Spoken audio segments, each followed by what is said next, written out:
say thank you? That was fantastic. What a story. What you've done, that's a story that should be told right across Scotland, inspiring so many young people. And not only the story, but for you to walk from there up onto this stage and deliver it in front of all these people and the cameras.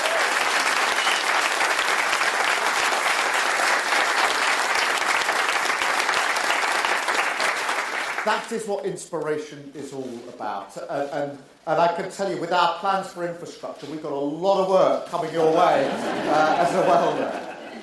Thank you, Anas, and all the other speakers. Anas, thank you for your friendship and your leadership here in Scotland, along with Jackie and with Ian, because together we have transformed and changed the Labour Party and put it back in the service of working people. So thank you, Anas.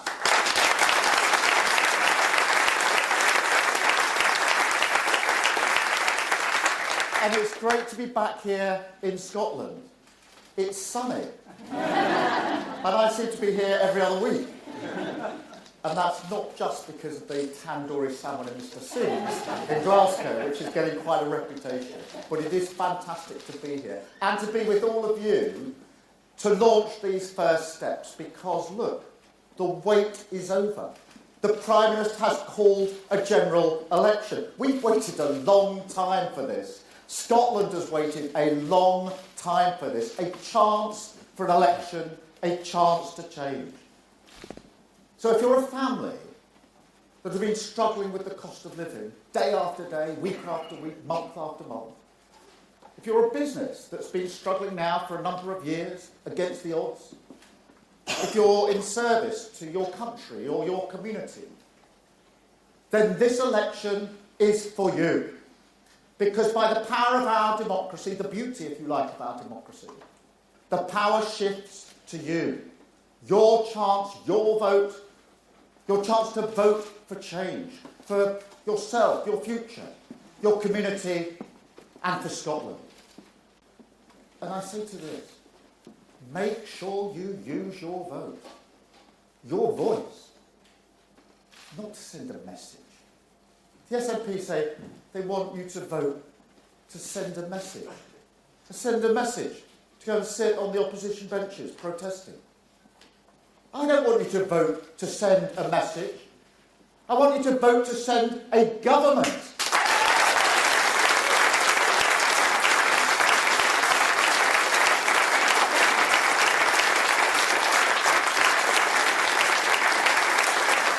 A Labour government with Scotland at its heart. So this is the chance for change, to end the chaos and division, to turn the page, and to rebuild Scotland and rebuild Britain.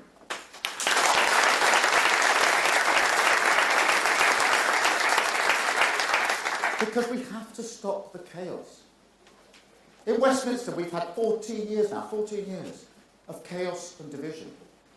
In Scotland, 17 years of spinning round in circles, going round and round in circles, getting nowhere. In Westminster, 5 Prime Ministers in a row. Here in Scotland, 3 First Ministers in 3 years. That's failure, that's not delivering, that is not good for Scotland. And there's a cost. There's a human cost. There's always a human cost of chaos and division and spinning round, getting nowhere. And Anas and I went to a community centre, not that far from here. And we were at an event, we finished the event, and then I was doing a short piece to camera using an auto cue. So I went to the edge of the centre, set it up, and did my piece to camera. There was a 7-year-old girl. She'd been with us during the event. She was very, very sparkly, huge personality. Quite incredible. And as I was doing my piece to camera, I saw her come over and watch what I was doing, really intrigued. What is this? This camera rolling, some words. And so when I finished, I said to her, well, do you want to have a go? Do you want to see what it's like? And the words she said to me will stick with me forever. She said, I don't read me. I don't read me. I carried those words all the way home with me. That went right through me, because that is the cost that she is paying for the failure here in Scotland under the SNP. And they're not going to change. The Tories won't change in Westminster. The SNP won't change here. It'll be more chaos, more division, more sleaze, more scandal, and they'll feel more entitled if they get more at this election.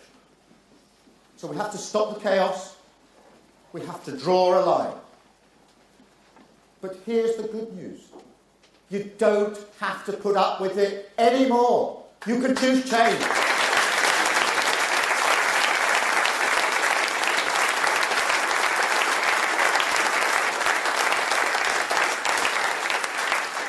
But don't take anything for granted.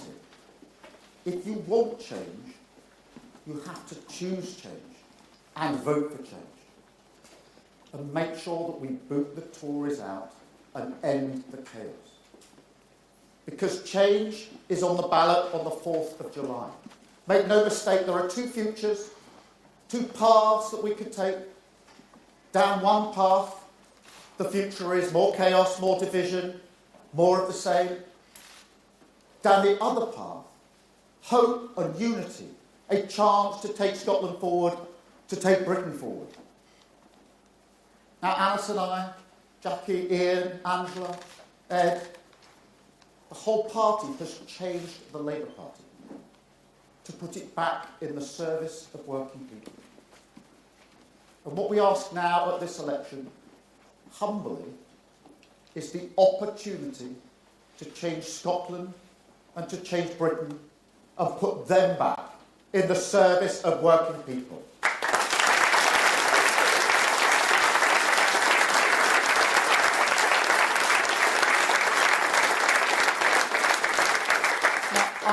I know that in the past, some people here in Scotland who wanted the Tories out didn't vote Labour because they didn't think that we could win.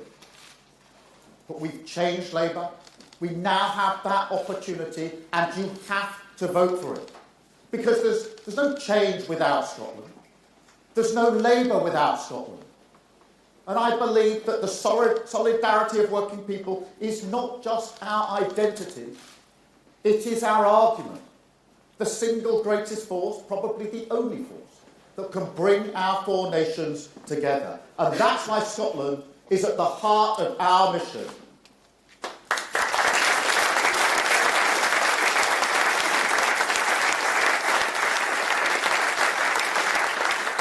And Anas and I have worked side by side to deliver across Scotland. We've got huge ambition for Scotland. But like all ambition, it has to start with first steps. First steps that we've set out this morning. As you'd expect, ruthlessly well prepared, fully costed, fully funded, and ready to go. Step one, economic stability. The foundation of growth, the only way to keep taxes, inflation and mortgages low. Because if we learned one thing from recent years, it's that if you lose control of the economy, it's working people who pay the price. Liz Truss lost control of the economy.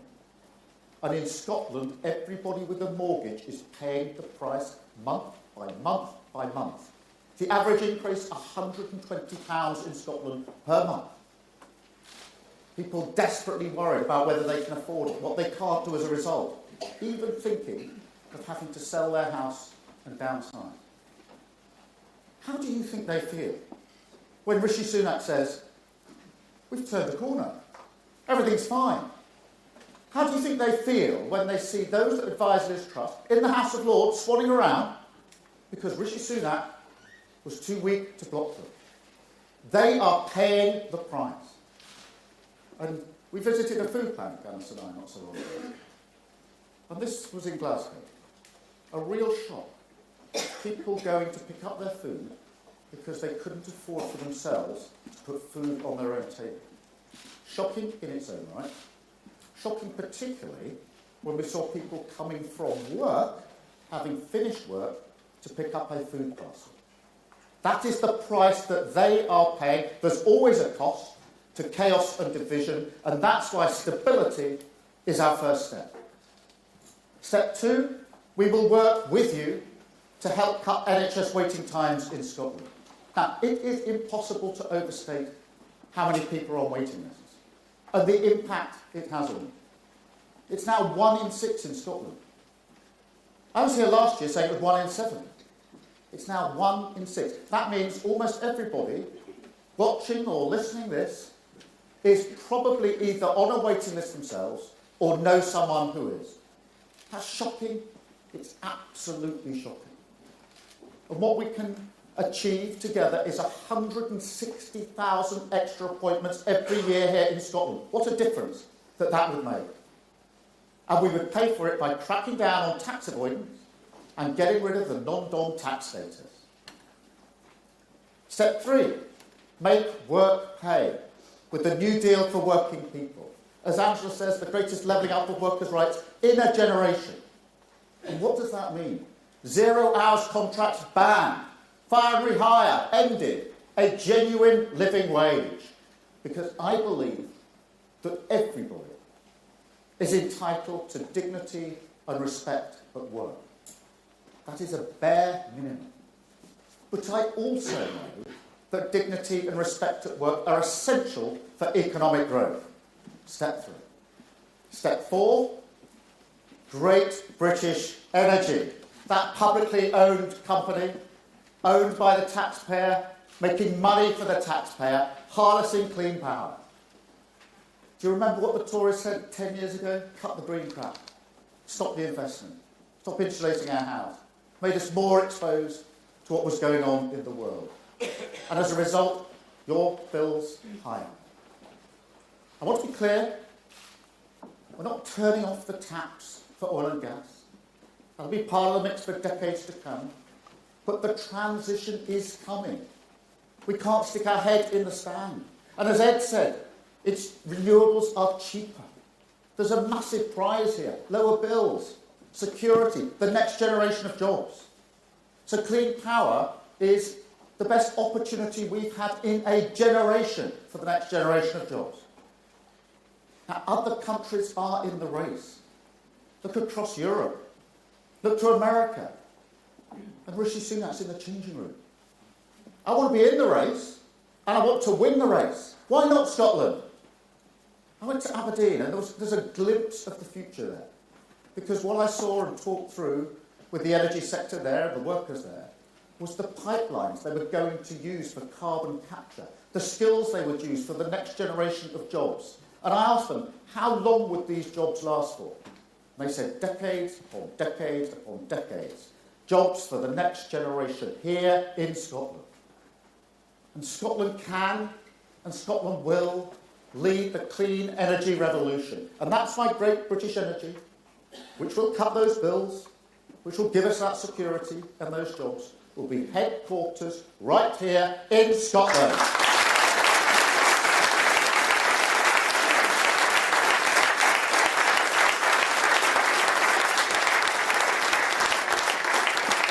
Step 5, maximising Scotland's influence on the world stage. I'll give you an example of that. Scotland has the second largest offshore wind capacity in the world. Second largest. Yet 3 times as many jobs are in Denmark. That's shocking. I went to Whiteley's wind farm. Some people have heard this story, but it really sticks with me. This is just outside of Glasgow. There's, I don't know, 200, 300 wind turbines there. Really huge bits of engineering and skill and design. And I went up and they were turning around, generating energy. Had 2 problems. One, we didn't have a battery big enough to store the energy, so they were turning them off because of a lack of planning. Second, I asked a question. I said, how many of these incredible pieces of kit, this incredible manufacturing engine, how many of them were built in Scotland? None. Not one. They were towed in from other countries. Not a single one was built here. We have to end that. We can change that. Floating offshore wind is the next generation. We can get ahead. not only have floating offshore wind, but build it here in Scotland with manufacturing jobs, engineering, building on the skills that we have here. Promoting Scotland abroad, Scottish business abroad, boost exports, and attract investment needed for jobs here, good jobs, in Scotland. Step 6, jobs and opportunities for young people. Training people for the future, for the jobs and the work and the life they're actually going to live. Make sure that young people can get the apprenticeships they need, whether in welding or anything else. Support first-time buyers. And work with Anas to create 50,000 Scottish jobs in clean energy. So this election is the chance. It's the chance for change, the chance for renewal, the chance for Scotland and Britain to go forward. A new generation of Scots on Labour government benches, working with me for Scotland and delivering for Scotland. And I believe Scotland can lead the way, lead the change, stop the chaos, turn the page, rebuild. Now make sure you take that chance. Make sure you vote Labour. Thank you. Thank you.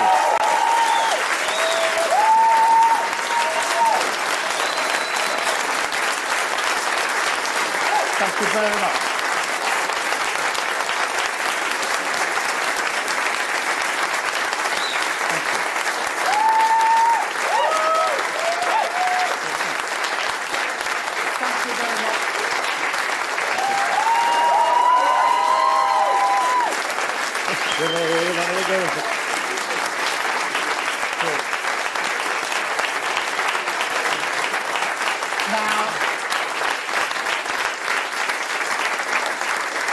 We're going to take a number of questions from the media, and I've got a list, I think and I hope, of all those that want to ask questions. So I'm going to start with BBC Scotland and David.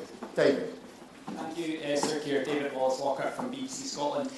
Over the past 48 hours, you've ditched candidates. In recent months, you've ditched policies. How can Scots be confident you won't ditch these first steps when they no longer suit you?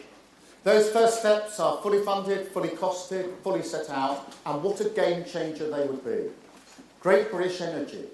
You saw Sir Patrick Vallance, who's gone through our plans, validated our plans. This is the man who advised the government during the pandemic, literally saved lives, and was one of the main drivers of the vaccine task force. He has said how incredible this plan is, what a difference it would make. These are serious propositions about changing Scotland and changing Britain for the future. I'm absolutely sure that they'll make a massive difference here across Scotland. Thank you very much. Carl from ITV. Thank you, Sir Keir. Angela Rayner, down here in the front row, says that Diane Abbott should be allowed to stand if she wants to. Anas Sarwar, standing beside you, says he agrees with Angela Rayner. Do you agree with them, or are you sticking to the line that no decision has been taken? Well, no decision has been taken, so that's the factual position. No decision to bar Diane. Obviously, she's got the whip back, and she's been a trailblazer for many years. But the fact remains, no decision has been taken. Thank you, Carl. Tamara from Sky.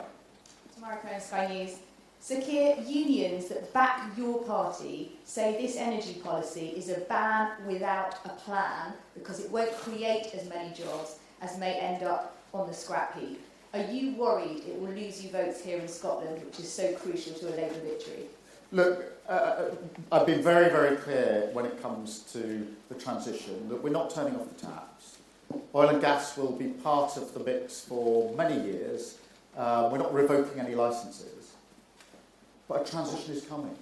And when Ed and I went to Aberdeen with Anas just a few months ago to talk to the workforce, of course, to talk to the unions, to talk to the energy sector, everybody knows the transition is coming. Everybody's working towards that transition. The investment is already beginning in that transition. Thought is being given about that carbon capture and how the same skills and pipelines could be used. The worst thing we could do now is do what Rishi Sunak is doing and put our head in the sand and pretend it's not happening. And I'll tell you for why. That's what happened when coal was coming to an end. And we are still paying the price in communities across the whole of Scotland and across the whole of the United Kingdom. I'm not prepared to let that ever happen under a future Labour government. This is about the next generation of jobs and the generation after that, because I'm never going to allow a transition to happen which hasn't been planned for.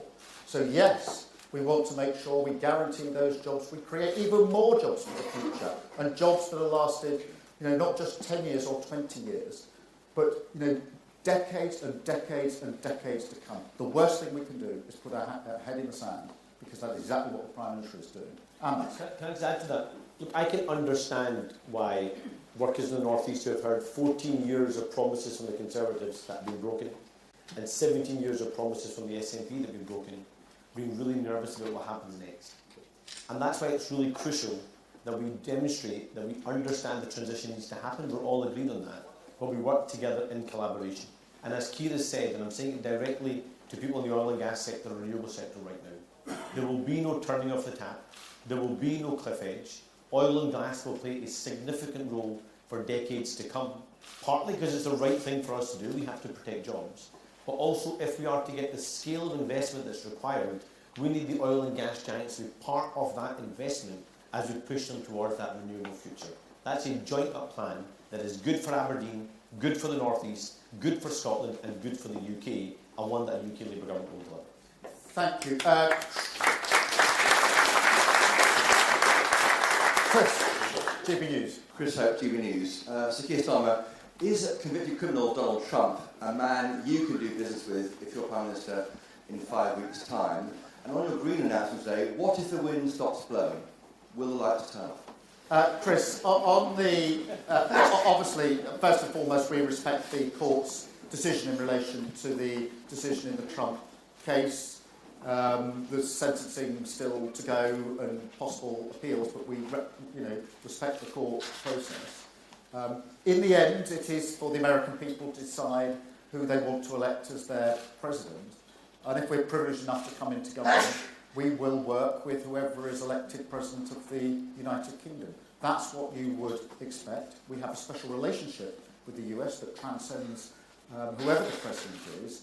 But it is an unprecedented situation. There's no doubt about that. And there's a long way yet to go, I think, in relation to what happens next. Thank you, Chris. And on the question of wind, look, it's always going to be a mix of renewables for the future.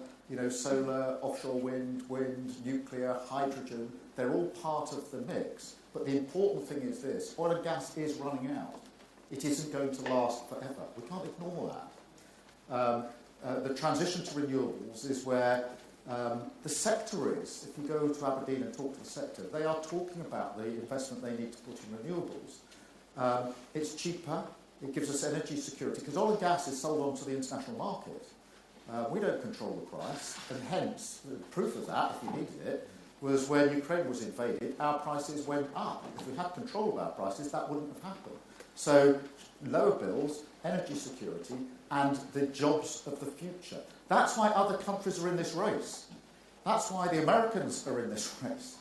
I don't want us to sit this race out and then in 10 or 20 years regret it when all the jobs and the energy production is elsewhere and we haven't done it for ourselves. We have incredible resources, incredible sort of natural resources as well as skills. We need to take advantage of that, and we need to be in the race to win the race. Why not Scotland, would be what I would say. Thank you, Chris. Ewan from STV. Thank you. Ewan Petrie, STV News. So, Keir, you've guaranteed that your energy plans won't cost thousands of jobs in Scotland, as the sector predicts. How can you make that guarantee, and what is it based on? Well, the guarantee is based on the fact that we're not turning off the taps, we're not revoking the licences, and then oil and gas is part of the mix for decades to come. On top of that, there will be new jobs, tens of thousands of new jobs, created by the transition to renewable energy. And by locating GB Energy in Scotland, it makes Scotland the centre of that, because I'm very conscious that those jobs need to be in Scotland, in the sectors, using the skills that we already have. And that's why this transition, unlike the transition for coal, will be one where we preserve and build and ensure the jobs are there, not just elsewhere in the United Kingdom, but here in Scotland, using the skills that we already have. We've got probably offshore skills, the like of which the rest of the world hasn't got. we can use those skills in renewables. So I'm very confident that we can not just preserve the jobs that we've got, but also to create the jobs that we need for the future.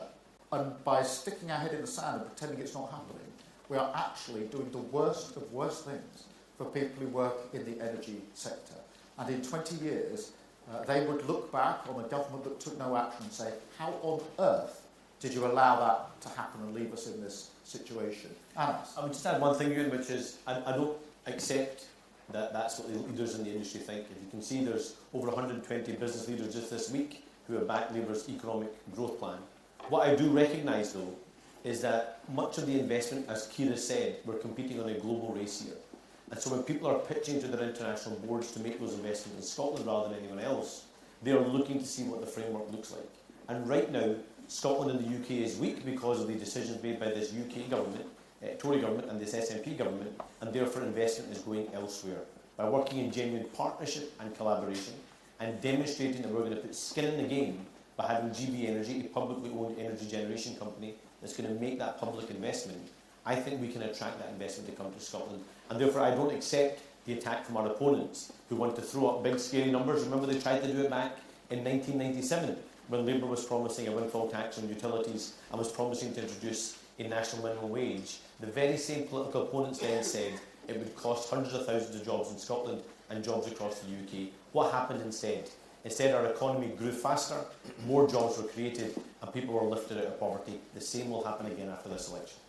Don't underestimate the significance of what Sir Patrick Vallance has said today, because this is the man, an expert in his field, who played such a central part in the vaccine rollout and the task force, and he's looked at our plans and validated our plans. And so the sort of attack that they're not thought through, etc., it just falls away when you look at what Patrick Vallance has to say and the reputation that he brings and the experience that he brings in what that vaccine rollout during the pandemic was incredible, was something I think many people thought couldn't be done. He was absolutely central to that. He's now looked at our plans for the energy transition and said, these are going to work. That is incredible validation. Thank you so much. Libby from The Guardian. Hello, Sir Keir. Oh, sorry. Hi there. I just heard the voice. That's okay.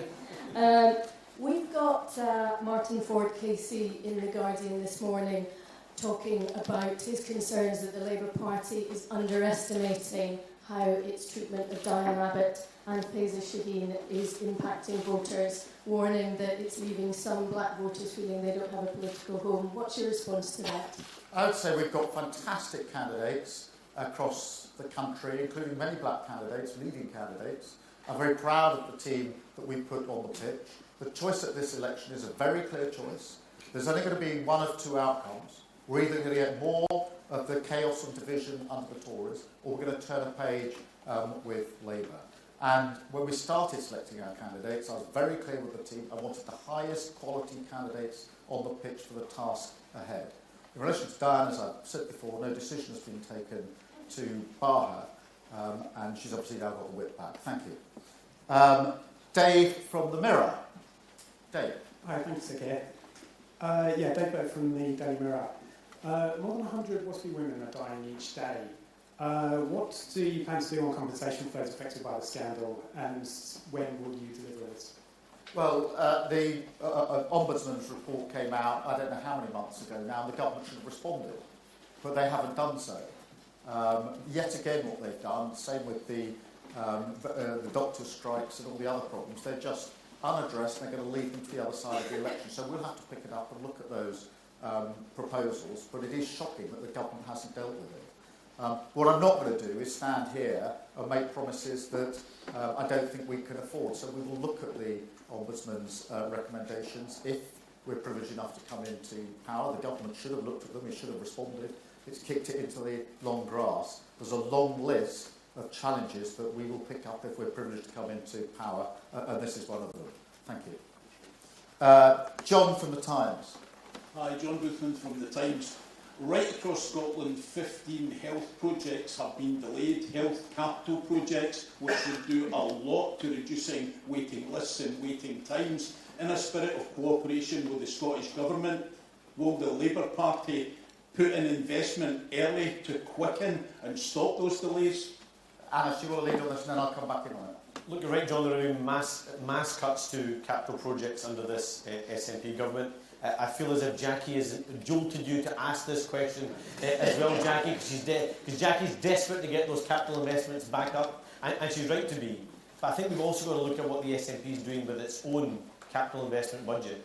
We're not very far, for example, from Ferguson Marine, where they have taken a ferry project which is now multiplied in terms of the cost, over £250 million wasted of capital investment. That is money that could have been used to build those treatment centres across the country. So, of course, there's a role for a UK Labour government, what it does in other parts of the UK, but actually we have got to better spend that money here in Scotland under this SNP government. And that's why it's an important step for us in terms of putting the NHS central. Obviously, what we pledged is for the extra appointments in England, 40,000 a week, but that has a knock-on effect for Scotland. That could be translated into 160,000 appointments. I think make a material difference. And Anas is very, very clear. If he were working with us, he would straight away pick that up, those 160,000 appointments. If the SNP are saying they're not going to do that, then I think they've got a lot of questions to answer in relation to health here in Scotland, when under their watch, 1 in 6 people are on the waiting list. That is shocking. 1 in 6 people in Scotland on a waiting list. That has such impact on each and every person on the list, the discomfort, the lack of ability to do what they want to do, sometimes really serious consequences of not being able to be seen quickly enough. And, of course, it has a massive impact on the economy, because if you've got lots of people on the waiting list, your economy is never going to thrive in the way that you want. Thank you. Chris from the Daily Record. Hi, over here, Secure. It's Chris McCall from the Daily Record. There's been much debate in Scotland in recent days about Michael Matheson, the former SNP minister, who was recently suspended by Holyrood, but so far refused to resign as an MSP. Do you think he should resign, and do you think Holyrood should follow Westminster's example and introduce a recall petition that would allow voters to kick out rule-breaking MSPs? I can imagine I know what Keir's answer is on this as well, but let me just say that the way the SNP have tried to downplay this over the last week has been nothing short of shameful. You've had John Swinney play the Boris Johnson and Conservative Party playbook, where they'd rather attack the integrity of Parliament rather than call it the actions of one of their own. The actions that are in question here are not of individual members of a standards committee. The actions that should be in question is that we had a public figure who attempted to misuse £11,000 of public money, who lied to the public, lied to Parliament, lied to journalists, and actually also lied to the First Minister at the time, who then repeated the lie, even though he then was later told the truth. And rather than coming to Parliament and apologising for that behaviour and demanding that Michael Matheson step down, or at least introduce that petition of recall, John Swinney instead chose to back one of his pals rather than do the right thing. And it's the perfect example of what we attack rightly the Tories for putting their party before they put their country. The exact same applies to John Swinney as well. This is a man that is putting his party before the country, and on the second part, absolutely we need a right to recall in Holyrood.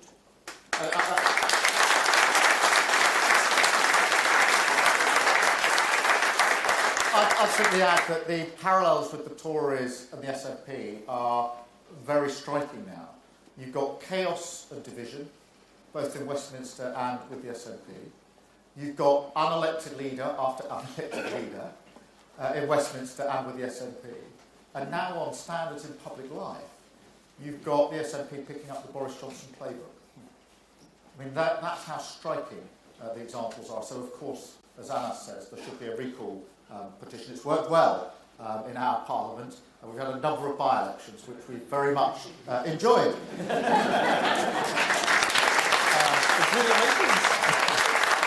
We'll have Michael McCann. Terry from the Eye.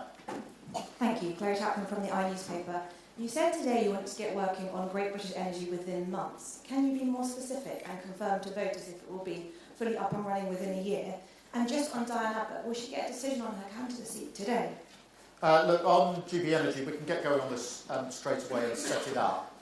We've got advanced plans to do so, and I know that without being complacent, we have to be ready to hit the ground running, prepared for government. So we will pick that up, we will run with it from day one, and we will certainly, after the first year, be in a position to show the real difference that it is capable of making. And that's why our plans are not going to be begun on day one of a Labour government. They're already begun. What I want them to do on day one of a Labour government is to be implemented. I mean, on Dan, I don't think there's much I can add to what I've said. No decision has been taken to bar her. She's got the whip back, and the NEC will take a decision. Thank you. Andrew from the Herald. Hi, Sir Keir. Andrew Dermot from the Herald. We've got the logo for Great British Energy. I think we've got the website being launched as well, but we still don't know where it's going to be. Why are you not telling us where it's going to be? Is it because there's not really any votes for you to win in the North East at this election? Are you're holding off to next year? Give Anas a wee boost for the Holiday Act? Look, I tell you, it will be in Scotland, that is for sure. That decision is taken. The website is up and running, which is really important. I've been to Scotland, as I say, many, many times in the last couple of years. Almost everywhere I go in Scotland, I get the question from wherever I am to say, why shouldn't it be based here?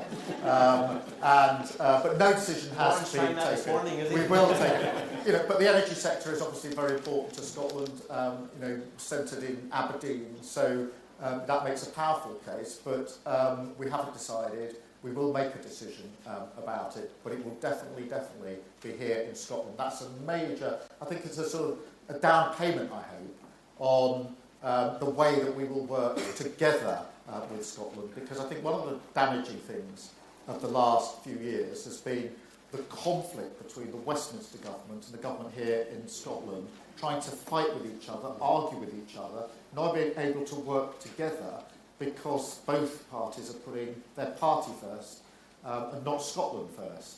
I want to change that. I want to make sure that actually the Westminster government and the Scottish government work together, delivering for Scotland. That is why the vote is so important, because at the heart of that, if people vote Labour here in Scotland, we'll have Scottish Labour MPs sitting on the government benches, making sure that we're delivering for Scotland. That's my ambition. I think it's a real game changer for Scotland if we can get that over the line. And that's why I say, if you want change, you have to vote for change. And this is a real chance at this election to do so. Thank you so much. David from the Scotsman. David.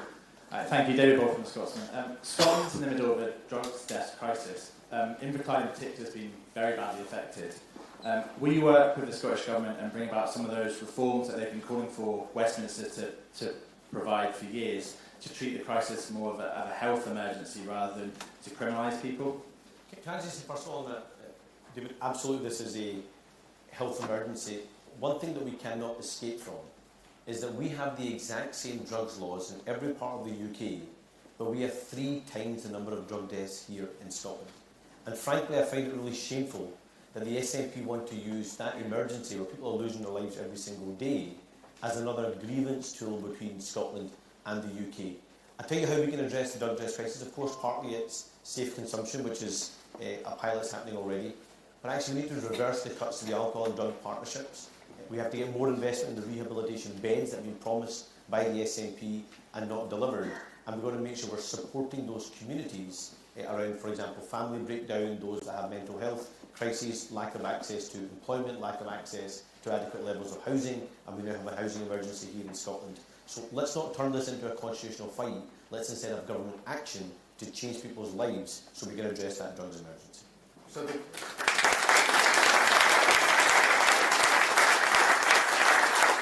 the question for the SNP is not who can you find to blame, what constitutional excuse can you make, but how did this happen on your watch? How did this get so bad on your watch? It's shocking to see the statistics and the human beings that are behind those statistics. How did this happen on their watch? And if they concentrated on that question, we'd all be a lot better off. Thank you so much. Sophia from the Sun. Sophia. Hiya, thank you, Sir Keir. There are some reports this morning suggesting that you flew here on a private jet. Is that true? And just very, very quickly, you worked with Diana but for a long time, very closely on the same team. When did you personally last speak to her? So far as the travel is concerned, yes, we did use a private jet because we needed to get very quickly to Scotland from Wales yesterday, and we have to use the most efficient form of transport in the middle of a very, very busy general election campaign. We offset the carbon, we always do whenever we use transport in the air. So that's the approach we take, but it is a practical situation. And busy, we've got 5 weeks to take our argument to the country. I need to get across the country to speak to as many people as possible, and from time to time we have to do it as efficiently as possible. But yes, we do offset it. In relation to Diane, I think I spoke to her a few weeks ago, maybe a few months ago, in the Economist. Thank you. Matthew from the Economist. Thank you, Sir Keir. Matthew Hollis from the Economist. There's a poll in Scotland today that shows that even though Labour's polling is up, still 48% of Scots support independence. Now, can you be clear? Is it your goal and your expectation for that sustained level of support for independence to have fallen after 5 years of the Labour government and the change that you're setting out? Or do you see this as a prospective UK Prime Minister as an immovable fact of Scottish politics that you simply have to navigate? What I would first say is that I do understand the sentiment that leads a number of people to say, after 14 years of being shackled to this Tory government in Westminster, we'd be better off out. I do understand why people are driven to that conclusion after 14 years of chaos, division, going nowhere, not delivering for Scotland.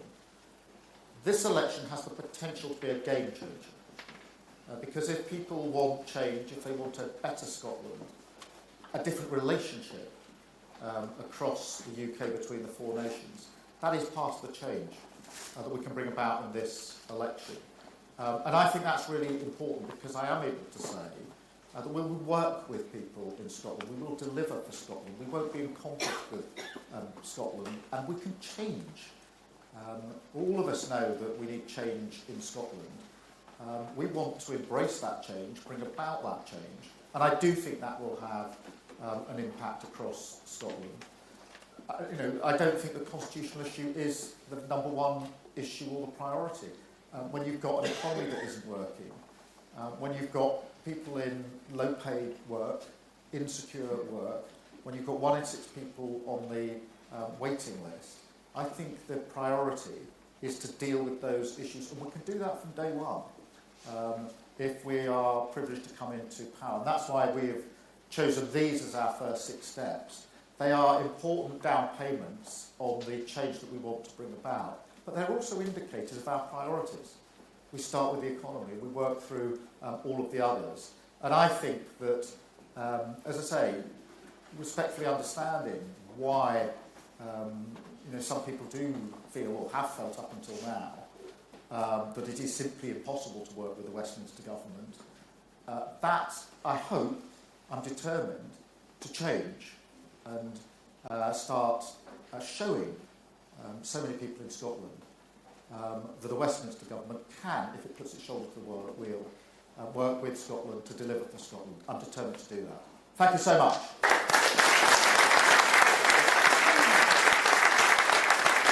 Thank you all very much. Thank you for coming this morning. Really lovely to see you. Thank you for your warm welcome. Thank you.